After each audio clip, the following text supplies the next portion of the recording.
नमस्कार बच्चों, स्वागत है आपका आज की इस क्लास में।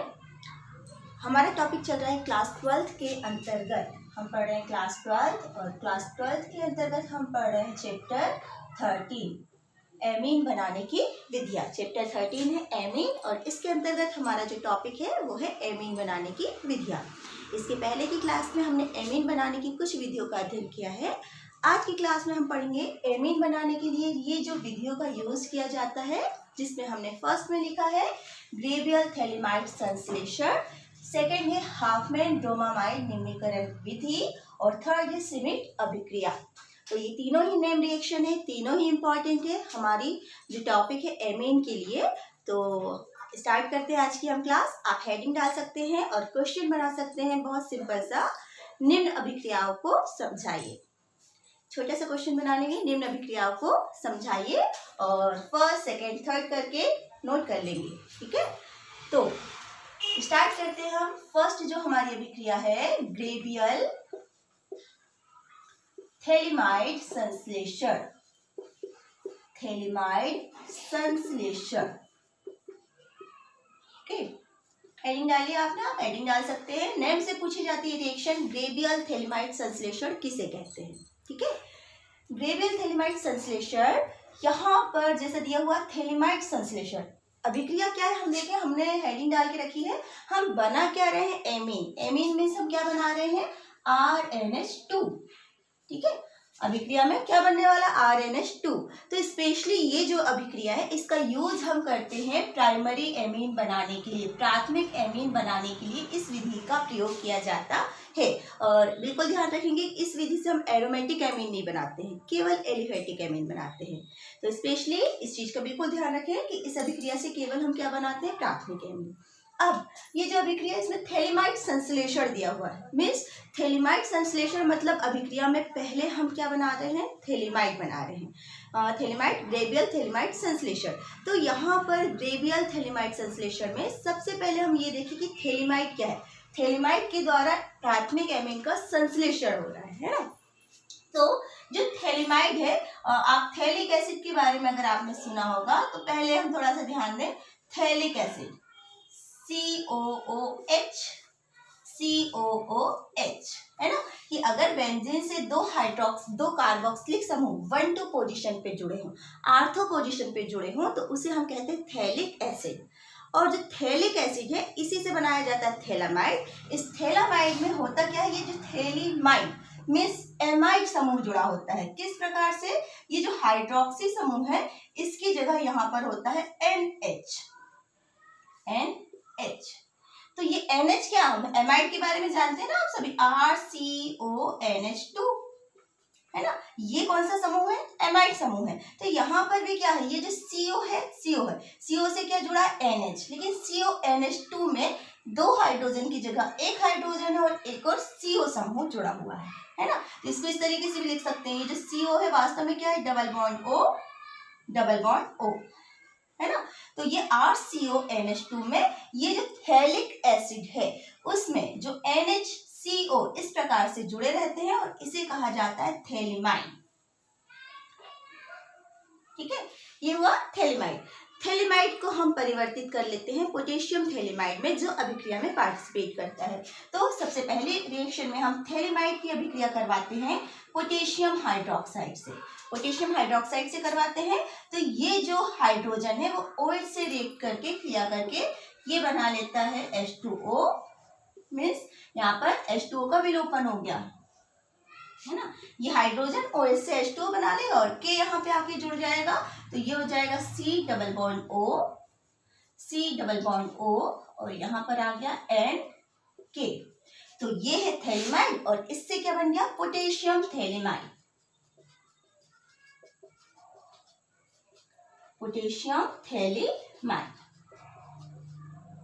और ये क्या है आपके पास, ये क्या था थैलेमाइड।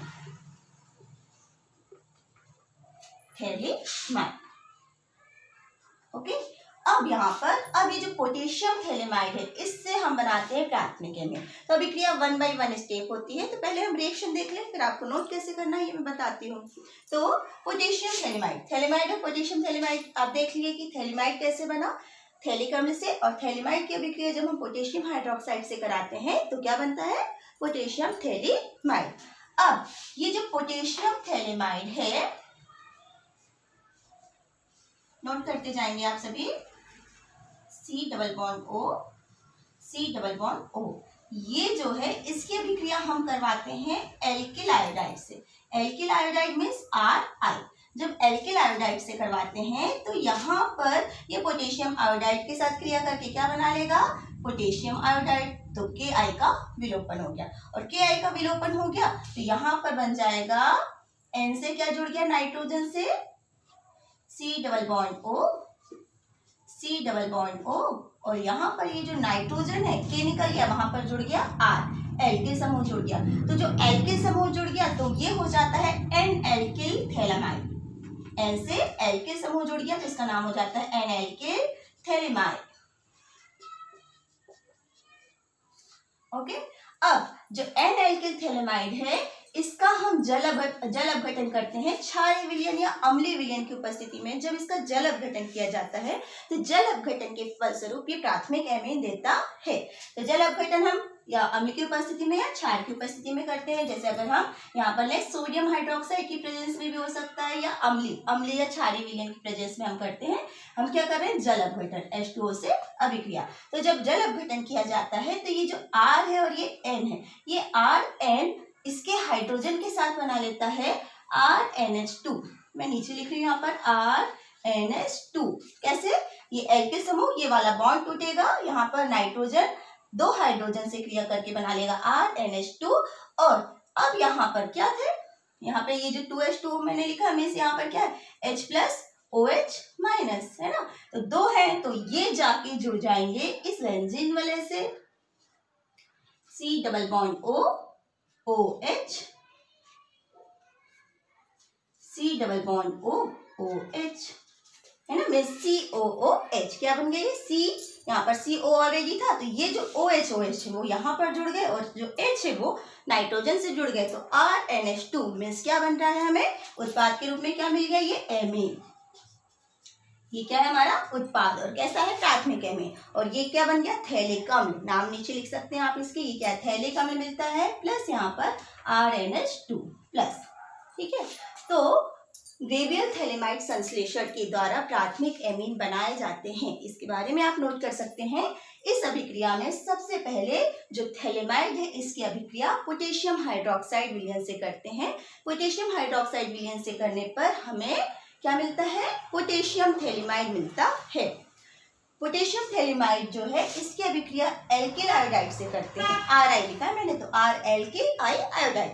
एल्किल आयोडाइड से करने पर N एल्किल थैलेमाइड बनता है, जिसका क्षार की उपस्थिति में जल अपघटन करने पर प्राथमिक एमीन मिलते हैं, है ना। एमीन बिल्कुल ध्यान रखें कि प्राथमिक है तो आप लिख सकते हैं यहाँ पे प्राथमिक एमीन मिलते हैं, क्योंकि अभिक्रिया की विशेषता है कि इस अभिक्रिया में हमको प्राथमिक एमीन मिलते हैं। ठीक है, तो ये क्या हुआ, ग्रेवियल थैलेमाइड संश्लेषण। ठीक है, अब अगर सपोज हमको मेथिल एमीन बनाना है तो पूरी अभिक्रिया में चेंज कहाँ आएगा, आपने अभिक्रिया नोट कर ली होगी ना। सेकेंड रिएक्शन आप फिर से बना सकते हैं। अगर इस अभिक्रिया में हमको क्या बनाना है, मेथिल एमीन, तो मेथिल एमीन बनाने के लिए मीन्स हमको क्या बनाना है, मेथिल एमीन का सूत्र क्या हो जाएगा, फॉर्मूला CH3NH2 में CH3NH2 कहाँ से आया, तो ये जो हम एल्किल आयोडाइड लेते हैं, इस एल्किल आयोडाइड में R की जगह हम ले लेते हैं CH3, R की जगह CH3 ले लेते हैं, तो यहाँ पर ये जो R है वो भी क्या हो जाता है, CH3।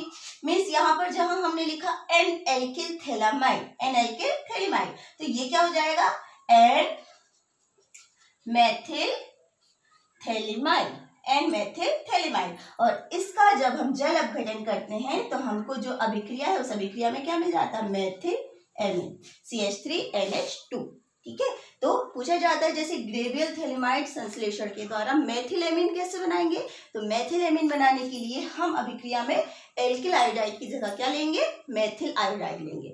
अगर हम मेथिल आयोडाइड लेते हैं तो मेथिल एमीन बनता है, अगर हम एथिल आयोडाइड लेते हैं तो एथिल एमीन बनता है। तो आपको ध्यान रखना है, एमीन जो भी एमीन बनाना है हमको चेंज क्या करना पड़ेगा, alkyl iodide, methyl, ethyl, propyl, लगभग 6 कार्बन वाले जो एमीन है लगातार इससे बनाए जा सकते हैं। सकते हैं, है ना। मतलब 6 कार्बन की बात करें तो हम क्या बना सकते हैं, एमिनो हेक्सेन बना सकते हैं, हेक्सिलएमिन बना सकते हैं। ठीक है, तो नोट कर लिया आप ये रिएक्शन। फिर हम सेकेंड रिएक्शन पढ़ेंगे जो वो भी इंपॉर्टेंट है, हाफमैन ब्रोमामाइड निम्नीकरण विधि। फर्स्टली आप इसे नोट करें।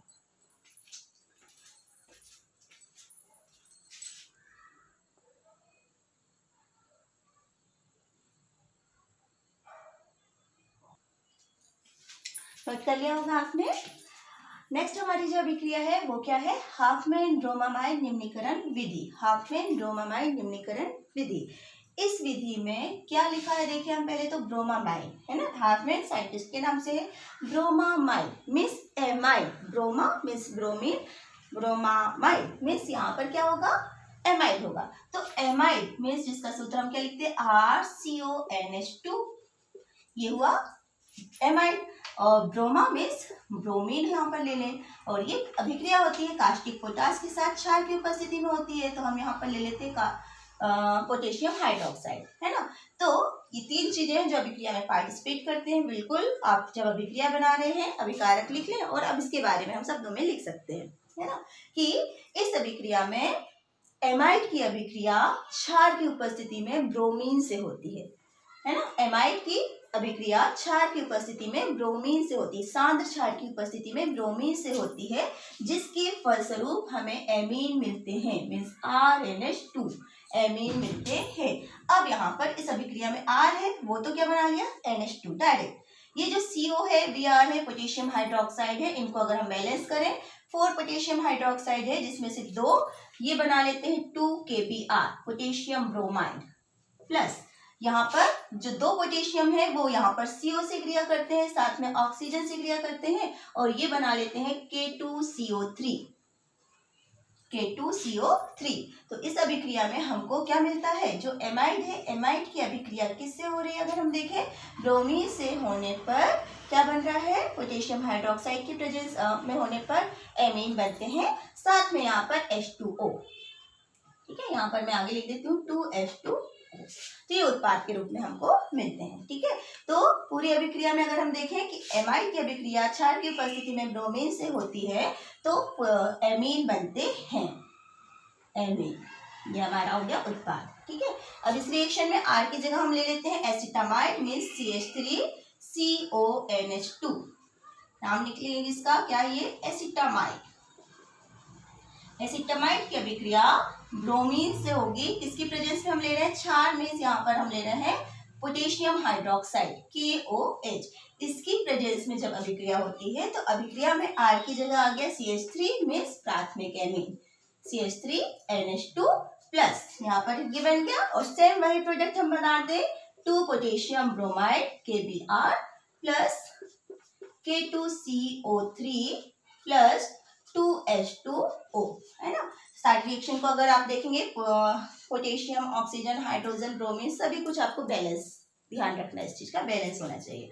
तो अभिक्रिया फिर से एक बार सुन लेंगे, नोट कर लेंगे कि हाफमैन ब्रोमामाइड निम्नीकरण विधि में होता क्या है, जब हम एमाइड की अभिक्रिया सांद्र क्षार की उपस्थिति में ब्रोमीन से करते हैं तो एमीन मिलते हैं। ठीक है, इस अभिक्रिया में ये जो शब्द यूज हुआ है निम्नीकरण, इसका इंपॉर्टेंस है। निम्नीकरण डिग्रेडेशन का अर्थ होता है निम्न होना। क्या निम्न हो रहा है, यहाँ पर विशेषता होती है कि यहाँ पर जो हमने अभिकारक लिया है मुख्य, वो उसमें कितने कार्बन है, 2 कार्बन है, और जो हमारा उत्पाद बन रहा है उसमें कितने कार्बन है, 1 कार्बन है। तो अभिक्रिया यहाँ इंपॉर्टेंस है कि हमारे पास ज्यादा कार्बन वाला जो यौगिक है उससे कम कार्बन, निम्न कार्बन वाला हमको उत्पाद मिलता है, तो उसी को हम कहते हैं निम्नीकरण, मतलब कार्बन की संख्या का निम्न होना। तो बहुत सारे परिवर्तन में जब हमको अभिक्रिया में कार्बन कम करना पड़ता है, कार्बन कम करने की आवश्यकता होती है, तो हम इस अभिक्रिया का यूज करते हैं। जैसे हमने क्या बनाया, मेथिल एमीन, है ना, और यहाँ पर क्या था, एसिटामाइड मीन्स 2 कार्बन थे, तो 2 कार्बन से हमने 1 कार्बन किया। फिर अगर हम यहाँ पे 3 कार्बन वाला ले लेते तो कितने कार्बन होते हैं, यहाँ पे 2 कार्बन। फॉर एग्जांपल जैसे मैं लिख देती हूँ रिएक्शन, हमने यहाँ पर लिया प्रोपेनामाइड CH3CH2CONH2 प्लस इसकी अभिक्रिया Br2 से होती है प्लस 4 पोटेशियम हाइड्रोक्साइड से, तो यहाँ जो उत्पाद बनेगा CH3CH2NH2 plus 2KBr plus K2CO3 plus 2H2O। ठीक है, अब यहाँ पर आप ध्यान देंगे, यहाँ पर हमारा ये जो था प्रोपेनामाइड, 3 कार्बन है, 1 2 3 है ना, नाम लिख सकते हैं प्रोपेनामाइड। एथेनामाइड भी बोलते हैं इसको, 2 कार्बन है, 1 2 है ना, तो 3 कार्बन है और जो हमारा उत्पाद उसका नाम क्या है, एथिल एमीन है ना। एथिल एमीन मीन्स कार्बन कितने हो गए, इसमें 2 हो गए। यहाँ पर कितने कार्बन थे, 1, मेथिल एमीन। तो जब ये अभिक्रिया होती है तो अभिकारक में जितने कार्बन होते हैं उतने कार्बन में से एक कार्बन कम हो जाता है। किस रूप में कम होता है, अगर हम देखें कार्बोनेट के रूप में कार्बन रिलीज हो जाता है ना, निकल जाता है। तो यही इस अभिक्रिया की विशेषता है कि अभिकारक से जो उत्पाद बनता है उसमें कार्बन की संख्या निम्न हो जाती है, इसलिए इसे निम्नीकरण विधि कहते हैं, है ना। हाफ में ब्रोमामाइड मीन्स ब्रोमीन और एमाइड का यूज हो रहा है। निम्नीकरण का मतलब क्या होता है, कार्बन की संख्या निम्न होना या कम होना, उसे हम कहते हैं निम्नीकरण विधि। ठीक है, तो आप इसे नोट कर ले एग्जाम्पल के साथ, फिर हम पढ़ते हैं नेक्स्ट रिएक्शन।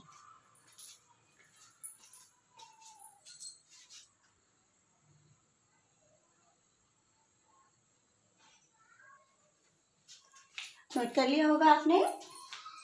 नेक्स्ट हमारे पास है सीमित अभिक्रिया। सीमित अभिक्रिया भी बोलते हैं जिसे, सीमित अभिक्रिया। इस अभिक्रिया में वसा अम्लों की क्रिया, वसा अम्ल में कार्बोक्सिलिक अम्ल की अभिक्रिया हाइड्रोजोइक अम्ल से होती है ना। पहले तो आप अभिकारक का नाम देख लें, हाइड्रोजोइक अम्ल से होती है।